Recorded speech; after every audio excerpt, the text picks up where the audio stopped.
இந்த செய்தியை உங்களுக்காக வழங்குவது யூரோ குரூப் மலேசியா.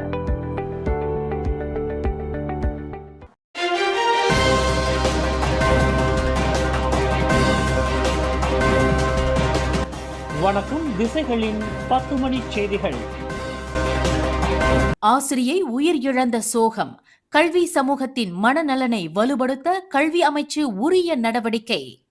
ஸ்லாங்கோ உலு ஸ்லாங்கூரில் உள்ள பள்ளி ஒன்றில் பெண் ஆசிரியை ஒருவர் கடந்த ஆகஸ்ட் 1ஆம் தேதி பள்ளியின் ஆசிரியர் அறையில் தூக்கில் இட்டு உயிர் இழந்த நிலையில் கண்டெடுக்கப்பட்ட சம்பவத்தை தொடர்ந்து ஆசிரியர்கள் மற்றும் பள்ளி சமூகத்தினரின் மனநல பாதுகாப்பை உறுதி செய்ய கல்வி அமைச்சு தீவிர நடவடிக்கைகளை எடுத்து வருகிறது. இதுகுறித்து தனது முகநூல் பக்கத்தில் உருக்கமான பதிவொன்றை வெளியிட்டுள்ள கல்வி அமைச்சர் ஃபட்லினா சிடேக், இந்த சம்பவம் தனது இதயத்திற்கு வலியை ஏற்படுத்தியுள்ளது என்றும் ஒரு மனநல ஆர்வலராகவே தான் பொது வாழ்க்கையை தொடங்கியதாக குறிப்பிட்டுள்ளார். ஆசிரியர்களின் மனநல மேம்பாட்டிற்காக தாராள மனதுடன் உதவிகள் செய்ய அரசு தயாராக இருப்பதாக அவர் உறுதியளித்துள்ளார். எனது அன்பான ஆசிரியர்களே, நீங்கள் யாரும் தனிமையில் இல்லை என்பதை நினைவில் கொள்ளுங்கள். கல்வி அமைச்சு எப்போதும் உங்களோடு இருக்கும். சுகாதார அமைச்சு ஆலோசகர்கள் மற்றும் தன்னார்வ தொண்டு நிறுவனங்களுடன் இணைந்து ஆசிரியர்களின் மனநலனை பாதுகாக்க இன்னும் பல திட்டங்களை நாங்கள் முன்னெடுப்போம் என்று அமைச்சர் ஃபட்லினா சிடேக் தெரிவித்துள்ளார். மேலும் ஆசிரியர்கள் தங்களுக்குள் ஒருவருக்கொருவர் நலம் விசாரித்துக் கொள்ள வேண்டும் என்றும் ஒரு சிறிய அன்பான விசாரிப்பு சக ஊழியருக்கு பெரும் மனவலியை தரும் என்றும் அவர் கேட்டுக்கொண்டுள்ளார். ஆசிரியை உயிர் இழந்த விவகாரத்தில் தேவையற்ற ஊகங்களை பரப்புவதை தவிர்த்து பாதிக்கப்பட்ட குடும்பத்தினரின் தனியுரிமைக்கு மதிப்பளிக்குமாறு பொதுமக்களை கேட்டுக்கொண்ட அமைச்சர் மரணத்திற்கான உண்மையான காரணத்தை கண்டறிய போலீசாருக்கு முழு ஒத்துழைப்பை வழங்குமாறும் வலியுறுத்தியுள்ளார். ஸ்காட்லாந்தின் கிளாஸ்கோ நகரில் நிறைவடைந்த காமன்வெல்த் விளையாட்டுப் போட்டிகளில் மலேசியா 8 தங்கம் 3 வெள்ளி 5 வெண்கலம் என மொத்தம் 16 பதக்கங்களை வாரி குவித்து பதக்கப்பட்டியலில் 10வது இடத்தை பிடித்துள்ளது. இம்முறை வெறும் 59 வீரர்களை கொண்ட மிக சிறிய குழுவாக சென்ற மலேசிய அணி இந்த இமாலய சாதனையை படைத்துள்ளது என தூதுக்குழு தலைவர் டத்து அவாலான் அப்துல் அசீஸ் பாராட்டியுள்ளார். இதில் அதிகபட்சமாக எடை தூக்கும் அணி 5 தங்கப் பதக்கங்களை வென்று நாட்டிற்கு பெருமை சேர்த்துள்ளது. இவர்களுடன் ஜூடோ விளையாட்டில் அமீர் டேனியல், சைக்கிள் பந்தயத்தில் அசீசுல் ஹஸ்னி அவாங் மற்றும் மாற்றுத்திறனாளி நீளம் தாண்டுதல் பிரிவில் அப்துல் லத்தீப் ரோம்லி ஆகியோரும் தங்கம் வென்று புதிய சாதனை படைத்துள்ளனர். மன்னிப்பு வாரியங்களால் ஏற்கனவே மரண தண்டனையில் இருந்து ஆயுள் தண்டனையாக குறைக்கப்பட்ட 25 கைதிகள் தங்களது சிறை தண்டனை காலத்தை மீண்டும் மறு ஆய்வு செய்ய அனுமதிக்குமாறு கூட்டரசு நீதிமன்றத்தில் முறையிட்டுள்ளனர். கடந்த ஆண்டு நவம்பரில் மன்னிப்பு வாரியங்களால் தண்டனை குறைக்கப்பட்ட கைதிகளின் மனுக்களை மறு ஆய்வு செய்ய நீதிமன்றத்திற்கு அதிகார வரம்பு இல்லை என 5 நீதிபதிகள் கொண்ட அமர்வு தீர்ப்பளித்திருந்தது. அந்த முந்தைய தீர்ப்பை மாற்றி அமைக்குமாறு கைதிகள் தரப்பு வழக்கறிஞர் அப்துல் ரஷீத் இஸ்மாயில் சபா மற்றும் சரவாக் தலைமை நீதிபதி அசீசா நவாவி தலைமையிலான 3 அடங்கிய நீதிபதிகள் குழுவிடம் இன்று வாதிட்டார். தற்போதைய நடைமுறைப்படி மன்னிப்பு கிடைக்காத கைதிகள் 2023ஆம் ஆண்டு சட்ட திருத்தத்தின் கீழ் நீதிமன்ற மறு ஆய்வை நாட முடிகிறது. ஆனால் கருணை காட்டப்பட்ட கைதிகளுக்கு அந்த உரிமை மறுக்கப்பட்டு அவர்கள் அதிக ஆண்டுகள் சிறையில் இருக்க வேண்டியுள்ளதாக அவர் சுட்டிக்காட்டினார். இந்த மனுக்களை எதிர்த்து வாதிட்ட அரசு தரப்பு வழக்கறிஞர் ஹுசைனி அமீர் கடந்த ஆண்டு நீதிமன்றம் வழங்கிய தீர்ப்பையே பின்பற்ற வேண்டும் என வலியுறுத்தினார். இந்த 25 மனுதாரர்களில் 22 பேர் போதைப்பொருள் கடத்தல் வழக்கிலும் 3 பேர் கொலை வழக்கிலும் தண்டனை பெற்றவர்களாவர். இருதரப்பு வாதங்களையும் கேட்ட நீதிமன்றம் தனது தீர்ப்பை தேதி குறிப்பிடாமல் ஒத்திவைத்துள்ளது. கில்லான் மாநகர மன்றத்தின் சோதனையின் போது ராக்கி என்ற திருநாய் கொல்லப்பட்ட சம்பவத்திற்கு நீதி கேட்டு நேற்று இரவு மாவட்ட போலீஸ் தலைமையகத்திற்கு வெளியே பொதுமக்கள் மெழுகுவர்த்தி ஏந்தி அமைதி போராட்டம் நடத்தினர். இதனைத் தொடர்ந்து அறிக்கை வெளியிட்டுள்ள கில்லான் ஸ்லாத்தான் மாவட்ட போலீஸ் தலைவர் உதவி ஆணையர் லிம் ஜிட்ஹுவே, இச்சம்பவம் தொடர்பாக குற்றவியல் சட்டப்பிரிவு 428 கீழ் ஏற்கனவே விசாரணை அறிக்கை திறக்கப்பட்டுள்ளதாக தெரிவித்தார். எந்த ஒரு தரப்பிற்கும் சாதகமாக இல்லாமல் இந்த விசாரணை முற்றிலும் நியாயமாகவும் வெளிப்படையாகவும் தொழில்முறை திறனோடும் நடத்தப்படும் என்று அவர் உறுதியளித்துள்ளார். தற்போது சாட்சிகளிடம் வாக்குமூலம் பெறும் பணிகள் தீவிரமாக நடைபெற்று வருவதாகவும் விரைவில் இந்த அறிக்கை அரசு தரப்பு வழக்கறிஞரிடம் ஒப்படைக்கப்படும் என்றும் அவர் கூறினார். அதேவேளையில் அரசு வளாகங்களுக்கு வெளியே பொதுமக்கள் ஒன்று கூடுவதை தவிர்க்க வேண்டும் என்றும் அது பொது சேவைகளுக்கும் போக்குவரத்துக்கும் இடையூறு ஏற்படுத்தும் என்றும் அவர் அறிவுறுத்தினார். பொதுமக்கள் அனைவரும் அமைதி காத்து சட்டப்பூர்வ விசாரணைக்கு ஒத்துழைப்பு வழங்குமாறு போலீசார் கேட்டுக் கொண்டுள்ளனர். பஹாங் பெந்தோங் அருகே ஜலான் கரா லாமாவில் இன்று மதியம் கார் மீது ராட்சத மரம் முறிந்து கீழே விழுந்த கோர விபத்தில் 4 பேர் உயிரிழந்தனர். ஒரு சிறுவன் காயமடைந்தார். இன்று மதியம் 12:30 மணியளவில் ஜண்டபாய் நுழைவாயில் நோக்கி சென்று கொண்டிருந்த பிக்கப் ரக வாகனம் ஒன்றின் மீது திடீர் என மரம் விழுந்து நசுங்கியதாக பெந்தோங் மாவட்ட போலீஸ் தலைவர் ஜைஹாம் கஹார் தெரிவித்தார். இவ்விபத்தில் 35 வயதுடைய ஓட்டுநர், முன் இருக்கையில் அமர்ந்திருந்த 36 வயது பெண் மற்றும் அவரது 5 வயது மகன், பின் இருக்கையில் இருந்த 40 வயது நபர் ஆகிய 4வரும் சம்பவ இடத்திலேயே உயிரிழந்தனர். வாகனத்தின் பின் இருக்கையில் இருந்த மற்றொரு 5 வயது சிறுவன் காயங்களுடன் மீட்கப்பட்டு பெந்தோங் மருத்துவமனைக்கு அனுப்பப்பட்டுள்ளான். உயிரிழந்த 4 ஒரே குடும்பத்தை சேர்ந்தவர்கள். உயிரிழந்தவர்களின் உடல்கள் உடற்கூராய்விற்காக தமர்லோ மருத்துவமனைக்கு அனுப்பப்பட்டுள்ளன என்று ஜைஹாம் கஹார் தெரிவித்தார்.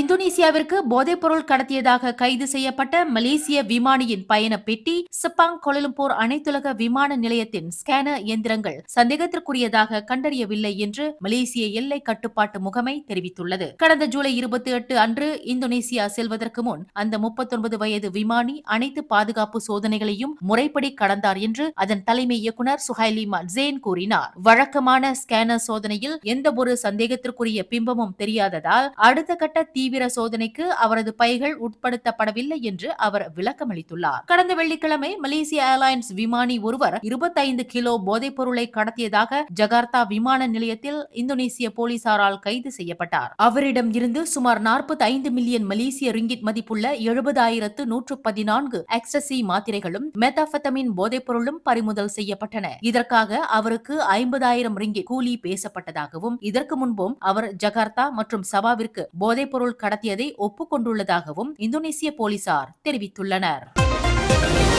PKR கட்சி ஆட்சியை பிடித்து அதன் தலைவர் டத்தோஸ்ரீ அன்வார் இப்ராஹிம் பிரதமராக பொறுப்பேற்றிருந்தாலும் கட்சியினர் மெத்தனமாகவோ அல்லது கடந்த கால வெற்றிகளில் மூழ்கியோ விடக்கூடாது என அதன் பொதுச் செயலாளர் டாக்டர் ஃபுசியா சலே அறிவுறுத்தியுள்ளார். PRM எனப்படும் மலேசிய மக்கள் கட்சியுடன் இணைந்து PKR கட்சியாக உருவெடுத்ததன் வரலாற்று சிறப்புமிக்க 23ஆம் ஆண்டு நினைவு தினத்தை முன்னிட்டு டாக்டர் ஃபுசியா சலே இன்று தனது முகநூல் பக்கத்தில் பதிவு ஒன்றை வெளியிட்டுள்ளார். அதில் 2004 பொதுத் தேர்தலில் ஒரே ஒரு நாடாளுமன்ற தொகுதியை மட்டும் வென்று கட்சி அழியும் என்று கணிக்கப்பட்ட சவாலான காலகட்டத்தை அவர் நினைவு கூர்ந்துள்ளார். கடந்த கால தோல்விகளும் அவதூறுகளும் தங்களை பலப்படுத்தியதாக குறிப்பிட்ட அவர், கொள்கை பிடிப்பான ஒரு சிறந்த மலேசியாவை உருவாக்குவதற்கான PKRின் சீர்திருத்த போராட்டம் இன்னும் நிறைவடையவில்லை என்றும் இலக்கை நோக்கி தொடர்ந்து பயணிக்க வேண்டும் என்றும் தொண்டர்களை கேட்டுக் கொண்டுள்ளார்.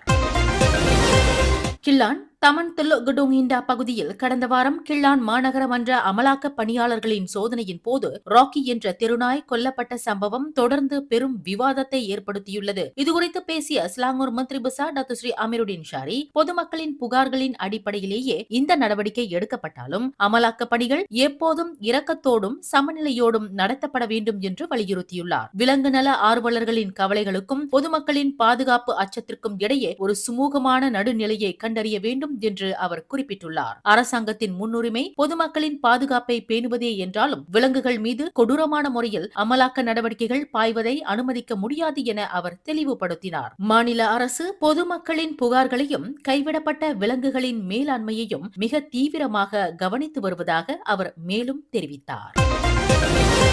ஒற்றுமை அரசாங்கத்தில் இருந்து வரிசான் கட்சி விலக முடிவு செய்துள்ளதாக சமூக ஊடகங்களில் பரவி வரும் தகவல்களை அக்கட்சி முற்றிலுமாக நிராகரித்துள்ளது. சபா, ஜொஹோர் மற்றும் நெகிரி சம்பிலான் மாநில தேர்தல் முடிவுகளுக்கு பிறகு வரிசான் கட்சி இந்த முடிவை எடுத்துள்ளதாக ஒரு போலி அறிக்கை இணையத்தில் வைரலாகி வந்தது. இதுகுறித்து வரிசான் கட்சியின் பொதுச் செயலாளர் லொரேதா படுவா ஜூனியர் தனது முகநூல் பக்கத்தில் விளக்கமளித்துள்ளார். கட்சியின் நற்பெயரை கெடுப்பதற்காகவே திட்டமிட்டு இந்த அவதூறு பரப்பப்படுகிறது. சில தரப்பினர் வதந்திகளை பரப்புவது மட்டுமின்றி பொதுச் செயலாளர் வெளியிட்ட அதிகாரப்பூர்வ அறிக்கை போல வரிசான் கட்சியின் ஆவணங்களையும் போலியாக தயாரித்துள்ளனர் என்று அவர் கடுமையாக சாடியுள்ளார். கொள்கை முடிவுகள் மற்றும் அரசாங்கத்தின் செயல்பாடுகளில் ஏற்பட்ட கருத்து வேறுபாடுகளால் இந்த முடிவு எடுக்கப்பட்டதாக அந்த போலி அறிக்கையில் கூறப்பட்டிருந்தது.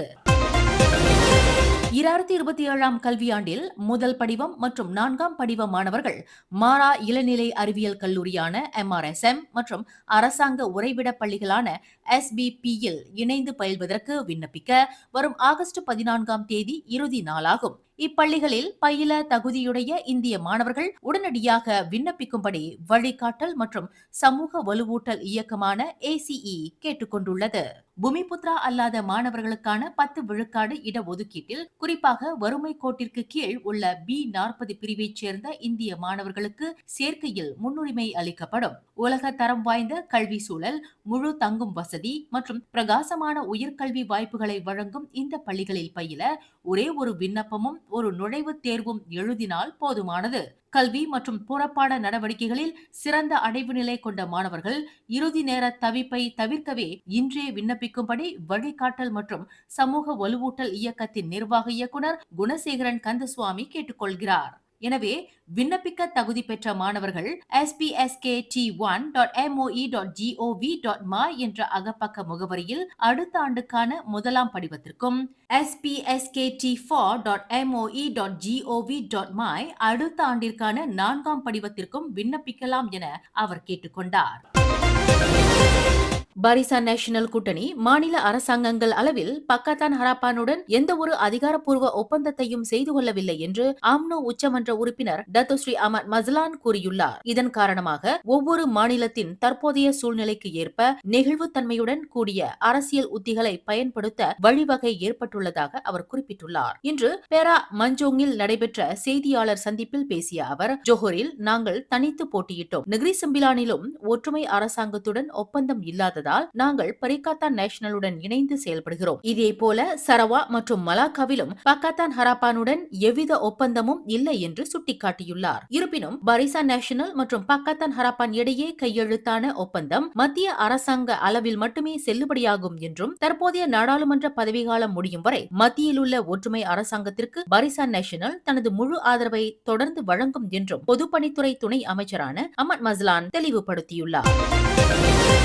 பேரா லாருட் அருகே பழத்தோட்ட குடிலில் பதுங்கியிருந்த 39 வயது நபர் ஒருவர் போலீசாரை அரிவாளால் தாக்க முயன்ற போது சுட்டுக் கொல்லப்பட்டார். கடந்த ஜூன் 23ஆம் தேதி சிலாமா மாவட்ட போலீஸ் தலைமையகத்தின் போதைப்பொருள் ஒழிப்பு பிரிவு அதிகாரிகள் 2 காயப்படுத்திய வழக்கில் இந்த நபர் தேடப்பட்டு வந்தார். நேற்று காலை 8:20 மணியளவில் கம்போங் கிளியான் குனோங் இஜோ பத்துகுராவில் ஒரு குடிலில் அவர் பதுங்கி இருப்பதாக கிடைத்த தகவலின் பேரில் போலீசார் அங்கு விரைந்தனர். அவரை கைது செய்ய முயன்றபோது திடீர் என அரிவாளை எடுத்து போலீசாரை தாக்க பாய்ந்துள்ளார். இதனால் தற்காப்பிற்காக போலீசார் அவரது காலில் சுட்டதில் 2 தொடைகளிலும் காயம் ஏற்பட்டு அவர் கீழே விழுந்தார்.